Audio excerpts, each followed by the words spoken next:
ಮಾಧವರೇ, ಪೂರ್ಣಿ ಮತ್ತು ದೀಪಿಕಾ ಇಬ್ರು ಒಬ್ರನ್ನೊಬ್ರು ಅಕ್ಕ ತಂಗಿರು ಅಂತ ಮಾತಾಡಿಸ್ತಾ ಇರೋದು ಎಷ್ಟು ಖುಷಿ ಅನ್ಸುತ್ತೆ ಅಲ್ವಾ? ಹೌದು, ನನಗಂತೂ ಹಾಲು ಕುಡಿದಷ್ಟು ಸಂತೋಷ ಆಗ್ತಾ ಇದೆ. ಎಲ್ಲರ ಮನಸ್ಸು ತಿಳಿ ಹಾಲಿನಷ್ಟೇ ಶುದ್ಧವಾಗಿದೆ. ಎಲ್ಲರಲ್ಲೂ ಸಂತೋಷ ಇದೆ, ನೆಮ್ಮದಿ ಇದೆ. ನಮಗೆ ಇದಕ್ಕಿಂತ ಇನ್ನೇನು ಬೇಕು? ಹೌದು, ಖುಷಿಯಾಗಿರೋದಕ್ಕೆ ಇದಕ್ಕಿಂತ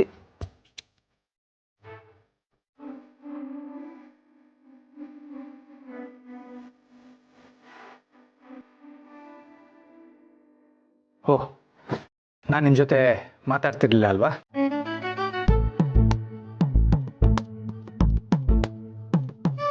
ಹೌದು, ನಾನೀಗ ಮಾತಾಡ್ತಾ ಇಲ್ಲ. ಹೌದು, ಮನೇಲಿ ಎಲ್ಲರೂ ಒಂದಾಗ್ತಾರೆ, ಆದರೆ ನಮ್ಗೆ ಅದೃಷ್ಟ ಇಲ್ಲ.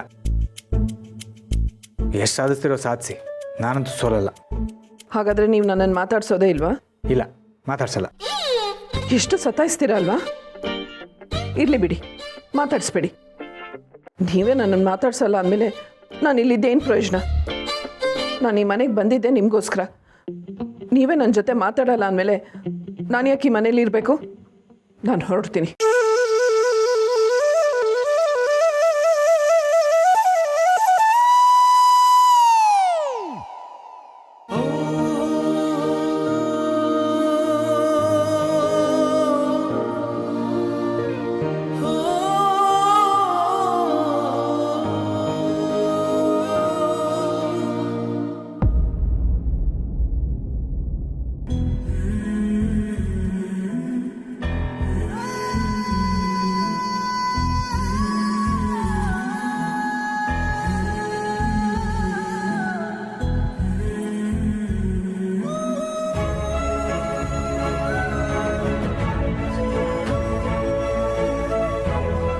ಬೇಡ ತುಳಸಿಯವರೇ, ನನ್ನ ಬಿಟ್ಟು ಹೋಗ್ಬೇಡಿ.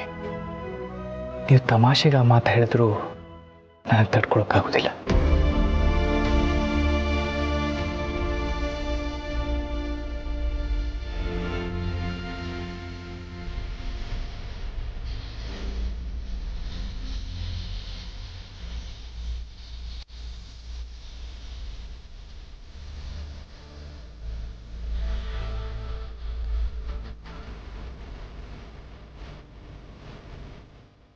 ನೀವು ನನ್ನ ಕೈ ಹಿಡ್ಕೊಂಡಿದ್ದು ಒಂದು ಮಗು ತಾಯಿನ ನನ್ನ ಬಿಟ್ಟು ಹೋಗಬೇಡ ಅಂತ ಹೇಳಿ ಹಿಡ್ಕೊಂಡಂಗಿತ್ತು.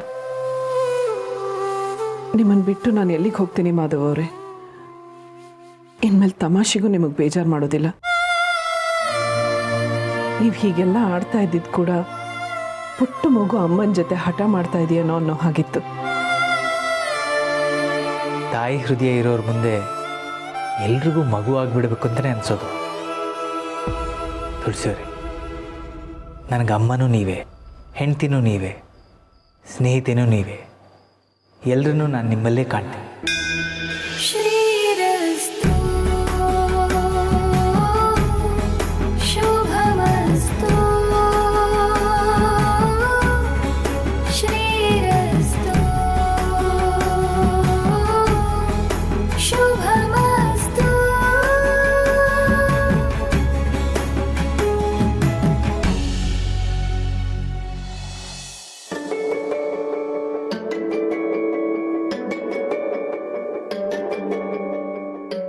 ವಿವಾಹ ಭೋಜನಂ ವಿಚಿತ್ರ ಭಕ್ಷಣಂ ಬಿಗರಿಗೆ ಔತಣಂ. ಎಲ್ಲಿಗೆ ಹೋಗ್ತಾ ಇದೀಯಾ? ಬಹಳ ಚೆನ್ನಾಗಿ ಕೇಳಿದ್ರಿ. ಡೈನಿಂಗ್ ಟೇಬಲ್ ಮೇಲೆ ತಟ್ಟೆ ಹಾಕಿದೆ, ಅಡಿಗೆ ರೆಡಿ ಇದೆ, ಊಟ ಬಾ ಬಾ ಅಂತ ಕರಿತಿದೆ, ಬಂದೆ ಊಟ ಮಾಡಕ್ಕೆ. ಹೌದಪ್ಪ, ಇವತ್ತಿಂದ ನಿಮ್ಮೆಲ್ರಿಗೂ ಒಂದು ಹೊತ್ತಿನ ಊಟ ಕಟ್. ಯಾಕೆ ತಾತ ಒಂದು ಹೊತ್ತಿನ ಊಟ ಕಟ್ಟು? ನಾವೇನ್ ತಪ್ಪು ಮಾಡಿದೀವಿ? ಮೇಘದ ಬಿತ್ತು. ಈಗ ಎಲ್ಲದರ ರೇಟು ಜಾಸ್ತಿ ಆಗ್ತಾ ಇದೆ. ಅಂಥದ್ರಲ್ಲಿ ನಮ್ಮ ಮನೆ ಊಟದ ರೇಟು ಜಾಸ್ತಿ ಆಗಬೇಕು ತಾನೆ? ನೀವು ಈಗ ಕೊಡ್ತಾ ಇರೋ ರೇಟು ಊಟಕ್ಕಲ್ಲ, ಉಪ್ಪಿನಕಾಯಿಗೂ ಸಾಕಾಗೋಲ್ಲ. ಅದರಿಂದ ಒಂದು ಹೊತ್ತಿನ ಊಟ ಕಟ್. ಇನ್ನೇನು 2 ದಿವಸ ಅಂತ ಕೆಲ್ಸಕ್ಕೆ ಹೋದ. ಮೂರನೇ ದಿವಸದಿಂದ ಆ ಕಡೆ ತಲೆನೂ ಹಾಕಲಿಲ್ಲ. ನೀನು ಕೆಲಸ ಮಾಡ್ತಿಲ್ಲ, ಸಂಪಾದನೆ ಮಾಡ್ತಿಲ್ಲ, ಊಟ ಯಾಕೆ ಹಾಕಬೇಕು? ನಿಮ್ಮನ್ನೆಲ್ಲ ಕೂಡಿಸಿ ಬಿಟ್ಟು ಊಟ ಹಾಕೋದಕ್ಕೆ ಇದು ಧರ್ಮಛತ್ರ ಅಲ್ಲ, ಮನೆ, ದತ್ತನ ಮನೆ. ಏನು ಮಾಡೋ ತಾತ, ಬಿಸ್ನೆಸ್ ಸರಿ ಆಗ್ತಿಲ್ಲ, ತುಂಬ ಲಾಸ್ ಆಗೋಯ್ತು. ಅದಕ್ಕೆ ಬೇರೆ ಏನಾದರೂ ಬಿಸ್ನೆಸ್ ಮಾಡೋಣ ಅಂತ ಯೋಚನೆ ಮಾಡ್ತಾ ಇದ್ದೀನಿ. ಬೇರೆ ಏನಾದ್ರೂ ಬಿಸ್ನೆಸ್ ಮಾಡೋಣ ಅಂತ ಯೋಚನೆ ಮಾಡ್ತಿದ್ದೀನಿ ಅಂದ್ರೆ ಮನೆಯಲ್ಲಿ ಅನ್ನ ಬೆಳೆಯೋದಿಲ್ಲ. ರೂಲ್ಸ್ ಅಂದ್ರೆ ರೂಲ್ಸ್. ಇನ್ಮೇಲಿಂದ ಅವ್ರು ಹೇಳ್ದ ಹಾಗೆ ನಿನಗೆ 2 ಹೊತ್ತಿನ ಊಟ ಕಟ್.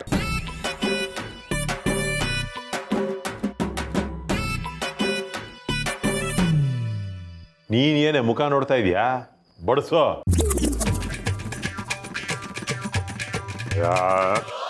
ರೇ, ನಾ ಇಷ್ಟೆಲ್ಲ ನೇರವಾಗಿ ಹೇಳಿದ ಮೇಲೂ ಕೂಡ ಬಡಿಸೆ ಅಂತ ಅವಳಿಗೆ ಆರ್ಡರ್ ಮಾಡ್ತಾ ಇದ್ದಿಲ್ಲ. ನಾಚಿಕೆ ಆಗಲ್ವೇನು ನನಗೆ? ಅದಕ್ಕೆ ನಾನು ಹೇಳಿದ್ದು ಇನ್ಮೇಲಿಂದ ಇವಳ್ದು 2 ಹೊತ್ತಿನ ಊಟ ಕಟ್ ಅಂತ. ತಾತ ಹೇಳಿದ್ದು 1 ಹೊತ್ತಿನ ಊಟ ಕಟ್ ಅಂತ, ನೀವು ನೋಡಿದ್ರೆ 2 ಹೊತ್ತು ಅಂತಿದ್ದೀರಾ? ಹೌದು ಸೊಸೆ ಬುದ್ದು, ತಾತಂದು 1 ಹೊತ್ತಿನ ಊಟ ಕಟ್, ಇನ್ನೊಂದು ನಿನ್ನು 1 ಹೊತ್ತಿನ ಊಟನ ನಾನು ಮಾಡ್ತೀನಲ್ಲ, ಅದಕ್ಕೆ ನಿನ್ 2 ಹೊತ್ತಿನ ಊಟನು ಕಟ್.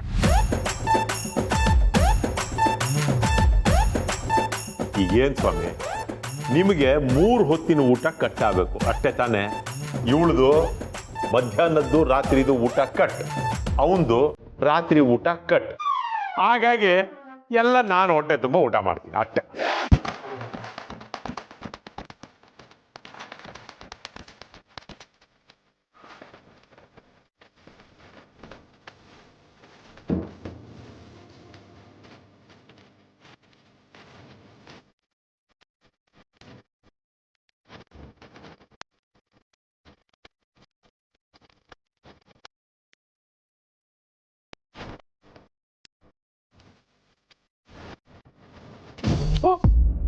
ಮಕ್ಕಳ ಊಟ ಕಿತ್ಕೊಂಡು ತಿಂತಾ ಇದೆಯಲ್ಲ, ಎಂಥ ಅನ್ನಿಸ್ತಾ ಇದೆ. ವಯಸ್ಸಾಗ್ಬಿಡ್ತು ನೋಡಿ, ಉಪವಾಸ ಇರಕ್ಕಾಗಲ್ಲ.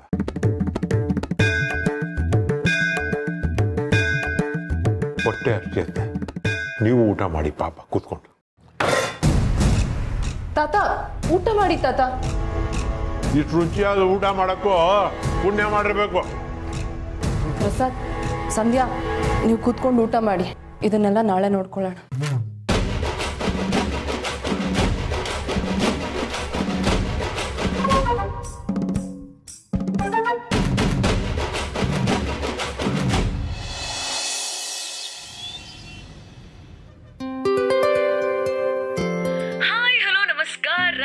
ಇವತ್ತು ನಮ್ಮೆಲ್ರಿಗೂ ತುಂಬಾ ವಿಶೇಷವಾದ ದಿನ. ಭೂಮಿ ಮೇಲೆ ಹುಟ್ಟಿರೋ ಪ್ರತಿಯೊಬ್ರು ಸೆಲೆಬ್ರೇಟ್ ಮಾಡಬೇಕಾಗಿರೋ ದಿನ.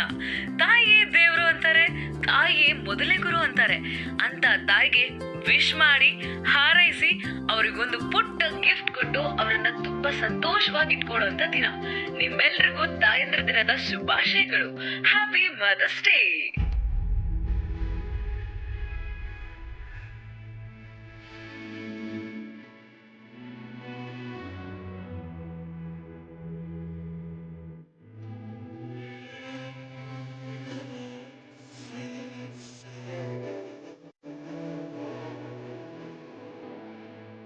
ತಾಯಿಗೋಸ್ಕರ ಯಾವ್ದೋ ಒಂದು ದಿನನ ಮೀಸಲಿಟ್ಟು ಆಚರಣೆ ಮಾಡೋದು ಸರಿನಾ ಅಂತ ನಿಮಗೂ ಅನ್ಸ್ಬೋದು. ಹೌದು, ಜೀವನ ಪೂರ್ತಿ ಪ್ರತಿದಿನ ಪ್ರತಿ ಕ್ಷಣ ನಾವು ತಾಯಿನ ಆರಾಧಿಸ್ಲೇಬೇಕು. ಆದ್ರೆ ಈ ಒಂದು ದಿನ ಅವ್ರ ಖುಷಿಗೋಸ್ಕರ ನಾವೇನ್ ಮಾಡ್ತೀವಿ ಅನ್ನೋದು ಮುಖ್ಯ ಆಗಿರುತ್ತೆ. ಸೊ ನಿಮ್ಮಲ್ಲಿ ಯಾರ್ಯಾರು ತಾಯಿಗೆ ವಿಶ್ ಮಾಡಿದ್ದೀರಾ, ಯಾರ್ಯಾರು ಗಿಫ್ಟ್ ಕೊಟ್ಟಿದ್ದೀರಾ ಅಂತ ಈಗ್ಲೇ ಕಾಲ್ ಮಾಡಿ ನನ್ ಜೊತೆ ಮಾತಾಡಿ. ಇನ್ನು ವಿಶ್ ಮಾಡಿಲ್ದೇ ಇರೋರು, ಗಿಫ್ಟ್ ಕೊಟ್ಟಿಲ್ದೇ ಇರೋರು ತಕ್ಷಣ ಹೋಗಿ ಒಂದು ಒಳ್ಳೆ ಗಿಫ್ಟ್ ತಗೊಂಡು ನಿಮ್ ತಾಯಿಗೆ ಕೊಟ್ಟು ವಿಶ್ ಮಾಡಿ. ನೆನ್ಪಿರ್ಲಿ, ಇವತ್ತು ಅವ್ರ ನಗು ನಿಮ್ ನಗು ಆಗಿರ್ಬೇಕು. ಯಾಕೆಂದ್ರೆ ಅವ್ರ ಜೀವ ಯಾವತ್ತಿಗೂ ನಿಮ್ ಜೊತೆ ಇರುತ್ತೆ. Once again happy mother's day. ಈ ಮುದ್ದಾದ ಹಾಡು ಕೇಳ್ತಾ ಅಮ್ಮಂಗೆ ಗಿಫ್ಟ್ ಏನ್ ತಗೋಬೇಕು ಅಂತ ಯೋಚನೆ ಮಾಡಿ. ಮದರ್ಸ್ ಡೇ ಏನು ಗಿಫ್ಟ್ ಕೊಡೋದಾ? ನಾನು ಗಿಫ್ಟ್ ಕೊಟ್ಟರೆ ಅವ್ರು ತಗೋತಾರ? ಆದರೂ ನಾನು ಹೇಗೆ ಅವ್ರು ಗಿಫ್ಟ್ ಕೊಡಲಿ? ಇಲ್ಲ, ಸರಿನೋ ತಪ್ಪೋ, ಇವತ್ತು ಅವ್ರಿಗೇನಾದರೂ ಕೊಡಿಸ್ಲೇಬೇಕು ಅನಿಸ್ತಾ ಇದೆ. ಆದರೆ ಏನು ಕೊಡಿಸ್ಲಿ?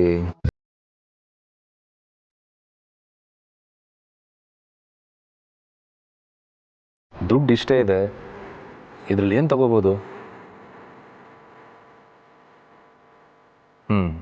ಅವ್ರಿಗೊಂದು ಪುಟ್ಟು ಮೂಗುತಿ ತಗೊಳ್ಳ?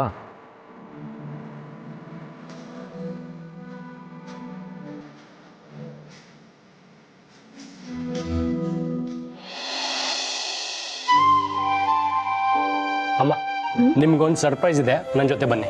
ಸರ್ಪ್ರೈಸಾ? ಏನು ಸರ್ಪ್ರೈಸು? ನೀವು ಬನ್ನಿ, ಕಣ್ಣು ಮುಚ್ಕೊಳ್ಳಿ.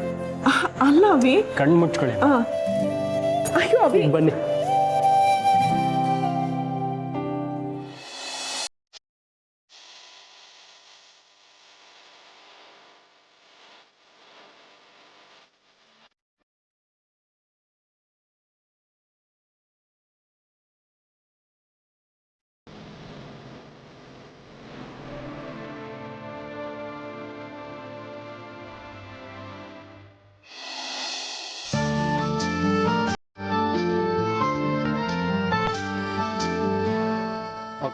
ರೆಡಿನಾ?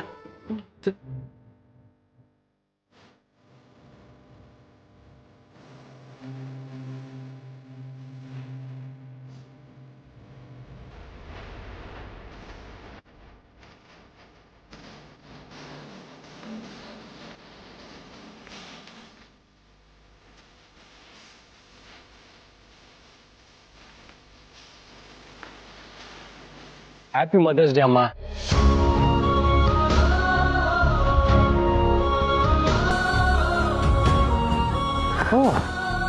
ಹ್ಯಾಪಿ ಮದರ್ಸ್ ಡೇ ತುಳಸಿಯವರೇ. ಥ್ಯಾಂಕ್ಸ್. ನನಗಿದೆಲ್ಲ ಅಭ್ಯಾಸನೇ ಇಲ್ಲ. ಅದು ಅಲ್ಲದೆ ಇವತ್ತು ಮದರ್ಸ್ ಡೇ ಅಂತಲೇ ಗೊತ್ತಿರಲಿಲ್ಲ. ತಾಯಿ ಅಂದ್ರೇ ಹಾಗೆ ಅಲ್ವಾ ಅಮ್ಮ? ಯಾವ ಸ್ವಾರ್ಥನೂ ಇಲ್ಲದೆ, ತನ್ನ ಬಗ್ಗೆ ಯೋಚನೆನೂ ಮಾಡದೆ ಮಕ್ಕಳನ್ನ ತನ್ನ ಪಾಡಿಗೆ ಪ್ರೀತಿ ಮಾಡ್ತಿರ್ತಾಳೆ. ಆದರೆ ಆ ಪ್ರೀತಿಗೆ ಬೆಲೆ ಕೊಡಬೇಕಾಗಿರೋದು ಮಕ್ಕಳ ಕರ್ತವ್ಯ. ಅದು ಹೇಗಾಗತ್ತೆ? ತಾಯಿ ಪ್ರೀತಿಗೆ ಬೆಲೆ ಕಟ್ಟೋಕ್ಕಾಗಲ್ಲ, ಆ ಪ್ರೀತಿ ಋಣನ ತೀರ್ಸೋಕ್ಕೂ ಆಗಲ್ಲ. ಪ್ರಪಂಚದಲ್ಲಿ ಎಲ್ಲದಕ್ಕಿಂತ ಬೆಲೆ ಬಾಳೋದಂಥದ್ದೇ ತಾಯಿ ಪ್ರೀತಿ. ಸಾರಿ, ಬೆಲೆ ಕಟ್ಟಕ್ಕಾಗದೇ ಇರೋದಂಥದ್ದೇ ತಾಯಿ ಪ್ರೀತಿ. ಅಮ್ಮ, ನಾನು ಕಳ್ಕೊಂಡಿರೋ ತಾಯಿ ಪ್ರೀತಿನ ಮತ್ತೆ ನೀವು ನನಗೆ ಕೊಟ್ಟಿದ್ದೀರಾ. ನನ್ನ ಬಾಯಲ್ಲಿ ಮತ್ತೆ ಅಮ್ಮ ಅನ್ನೋ ಪದ ಬರೋ ಹಾಗಾಯ್ತು. ನಿಮ್ಮ ಪ್ರೀತಿ ಮುಂದೆ ಮತ್ತೆ ನಾನು ಚಿಕ್ಕ ಮಗು ಆಗ್ತಿದ್ದೀನಿ ಅಂತ ಫೀಲ್ ಆಯಿತು. ಇಷ್ಟು ಪ್ರೀತಿ ಕೊಟ್ಟು ನಮ್ಮ ಜೊತೆ ಇರೋದಕ್ಕೆ ಥ್ಯಾಂಕ್ಸ್ ಅಂತ ಹೇಳ ಅಥವಾ ನಿಮ್ಮನ್ನ ಮನಸ್ಸಲ್ಲಿ ಇಟ್ಕೊಂಡು ಪೂಜೆ ಮಾಡಲ ಗೊತ್ತಾಗ್ತಿಲ್ಲ.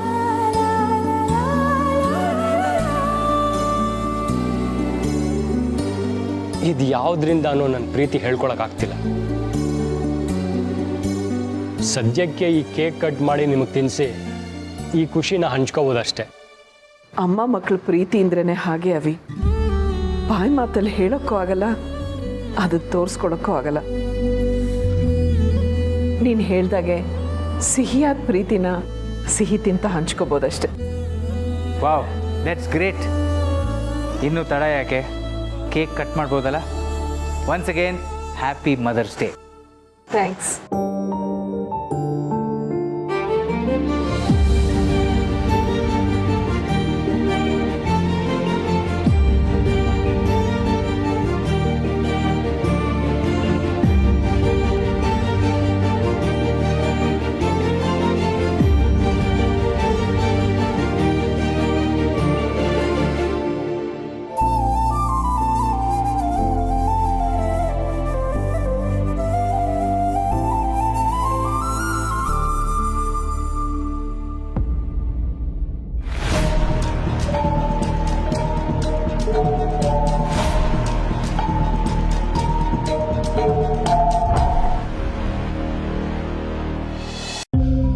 ಅಭಿ, ಬಾ ಕೇಕ್ ತಿನ್ನುವಂತೆ. ಕೇಕ? ಯಾವ ಖುಷಿಗೆ? ಇವತ್ತು ಮದರ್ಸ್ ಡೇ ಕಣೋ. ಅಮ್ಮನ ವಿಶ್ ಮಾಡಿ ಕೇಕ್ ಕಟ್ ಮಾಡಿಸಿದ್ದೀನಿ. ಬಾ. ತಾಯಿದವ್ರಿಗೆ ಇವತ್ತು ಖುಷಿಯಿಂದ ಸೆಲೆಬ್ರೇಟ್ ಮಾಡೋ ದಿನ. ಮತ್ತೆ ತಾಯಿ ಇಲ್ದೇ ಇರೋರಿಗೆ ತಾಯಿ ನೆನಪುಗಳು ಕಾಡೋ ದಿನ.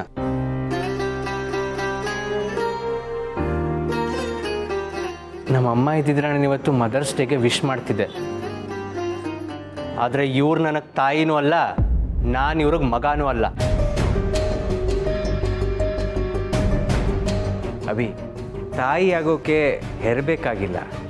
ಮಾತೃ ಹೃದಯ ಇರೋ ಪ್ರತಿ ಹೆಣ್ಣು ತಾಯಿನೇ. ಪ್ರಪಂಚದಲ್ಲಿ ಹೆತ್ತೋಳನ್ನ ಮಾತ್ರ ತಾಯಿ ಅನ್ನಲ್ಲ, ಈ ಭೂಮಿ ಮೇಲೆ ನಾವು ಜನ್ಮ ಪಡೆದಿದ್ದೀವಿ, ಅದಕ್ಕೆ ಈ ಭೂಮಿಯನ್ನ ತಾಯಿ ಅಂತೀವಿ. ಹರಿಯೋ ನದಿ ನಮಗೆ ಜೀವ ಕೊಡುತ್ತೆ, ಅದಕ್ಕೆ ಹರಿಯೋ ನದಿಯನ್ನು ಕೂಡ ನಾವು ತಾಯಿ ಅಂತೀವಿ. ಹಾಲು ಕೊಡೋ ಗೋಮಾತೆಯನ್ನು ಕೂಡ ನಾವು ತಾಯಿ ಅಂತ ಕರಿತೀವಿ. ಅವ್ರು ಯಾರೂ ನಮ್ಮನ್ನು ಹೆತ್ತಿರಲ್ಲ, ಆದರೆ ಸ್ವಾರ್ಥ ಇಲ್ಲದೆ ನಮ್ಮ ಜೀವನಕ್ಕೆ ಜೊತೆಯಾಗಿ ನಿಂತಿರ್ತಾರೆ.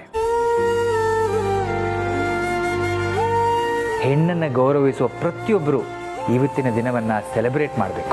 ನನ್ನ ತಾಯಿನ ನಾನು ಯಾವತ್ತಿಗೂ ಗೌರವಿಸ್ತೀನಿ. ಅವ್ರು ನನ್ನ ಮನಸ್ಸಲ್ಲಿದ್ದಾರೆ, ನನಗೆ ಸಾಕು. ಇನ್ಯಾರನ್ನೋ ತಾಯಿ ಅನ್ನೋಷ್ಟು ದೊಡ್ಡ ಗುಣನೂ ಇಲ್ಲ, ಸ್ವೀಟ್ ತಿನ್ನೋಷ್ಟು ಸಂಭ್ರಮನೂ ಇಲ್ಲ.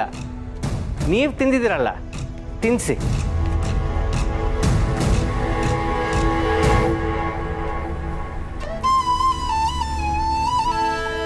ಅಮ್ಮ, ಅವನು ಹಾಗಂತ ಅಂತ ಬೇಜಾರು ಮಾಡ್ಕೋಬೇಡಿ. ಛೇ, ಹಾಗೆಲ್ಲ ಏನೂ ಇಲ್ಲಪ್ಪ. ಅಭಿ ಅವ್ರ ಅಮ್ಮನ್ನ ನೆನೆಸ್ಕೊಂಡು ಎಷ್ಟು ನೊಂದ್ಕೊಂಡಿದ್ದಾನೆ ಅಂತ ಯೋಚನೆ ಮಾಡ್ತಾ ಇದ್ದೆ ಅಷ್ಟೆ. ಆ ತಾಯಿ ಪ್ರೀತಿನ ನಾನು ಅವನಿಗೆ ಕೊಡೋ ಹಾಗಾಗ್ಲಿ ಅಂತ ದೇವರಲ್ಲಿ ಬೇಡ್ಕೋತೀನಿ. ಇನ್ನು ಅವ್ನು ಹಾಗೆ ಮಾತಾಡ್ದಂತ ನನಗೇನು ಬೇಜಾರಿಲ್ಲಪ್ಪ. ಮಕ್ಕಳು ಅಂದ್ರೇ ಹಾಗೇನೆ, ತಾಯಿ ಜೊತೆ ಹಠ ಮಾಡ್ತಾರೆ, ಕೋಪ ಮಾಡ್ಕೋತಾರೆ, ಮುನಿಸ್ಕೋತಾರೆ, ಜಗಳನೂ ಆಡ್ತಾರೆ. ಅದೇನೇ ಮಾಡಿದ್ರು ಮಕ್ಕಳು ತಾನೆ. ಇದನ್ನೇ ತಾಯಿ ಹೃದಯ ಅಂತ ಹೇಳಿದ್ದು. ಒಂದು ಹೆಣ್ಣು ತಾಯಿ ಆಗ್ತಿದ್ದಾಗೆ ಅವಳ ಎದೆ ಬಡಿತಾನೆ ಬದಲಾಗುತ್ತೆ. ಅದರಲ್ಲಿ ಬರೀ ಮಕ್ಕಳ ಕೂಗೆ ಕೇಳ್ತಿರುತ್ತೆ.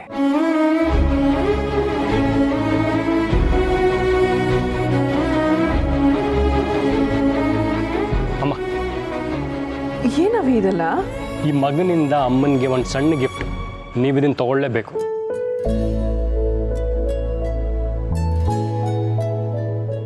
ಥ್ಯಾಂಕ್ಸ್. ಏನಿದೆ ಅಂತ ನೋಡಲ್ವಾ?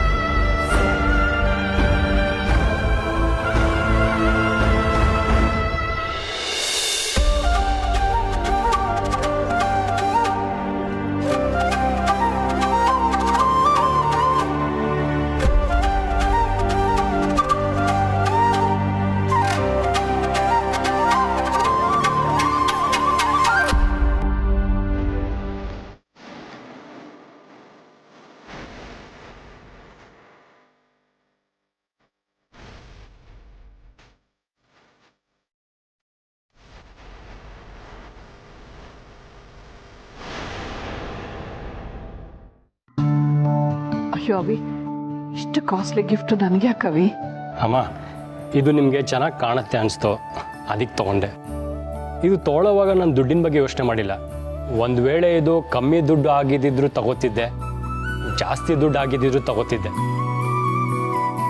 ಈ ಗಿಫ್ಟ್ ಕೊಡ್ತಿರೋದು ನಿಮ್ಮ ಸಂತೋಷಕ್ಕೆ ಅಂದ್ಕೋಬೇಡಿ, ನನ್ನ ಸಮಾಧಾನಕ್ಕೆ ಅಂದ್ಕೊಳ್ಳಿ.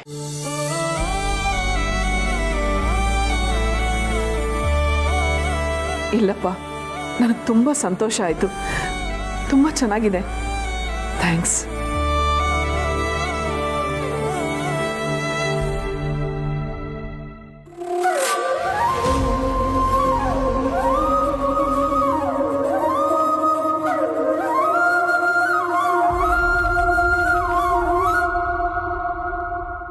ಸಮರ್, ಪಾಪ ಏನು ಅಮ್ಮಂಗೆ ವಿಶ್ ಮಾಡಕ್ಕೆ ಬಂದ್ಯಾ?